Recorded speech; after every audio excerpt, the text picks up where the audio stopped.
ഭ്രൂണം വളർന്നത് കരളിൽ. മെഡിക്കൽ രംഗത്തെ തന്നെ അമ്പരപ്പിക്കുന്ന വാർത്ത പുറത്തു വന്നിരിക്കുന്നത് ഉത്തർപ്രദേശിൽ നിന്നാണ്.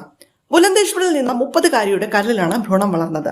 MRI സ്കാനിങ്ങിനൊടുവിൽ യുവതിയുടെ ഗർഭപാത്രത്തിലല്ല മറിച്ച് കരളിലാണ് ഭ്രൂണം വളരുന്നതെന്ന് കണ്ടെത്തുകയായിരുന്നു.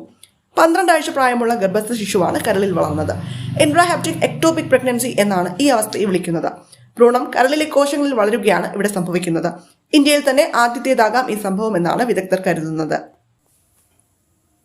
എന്താണ് എക്ടോപിക് പ്രഗ്നൻസി? ഗർഭം സാധാരണയായി ഗർഭാശയത്തിൽ വളരുന്നതാണ് സ്വാഭാവികം.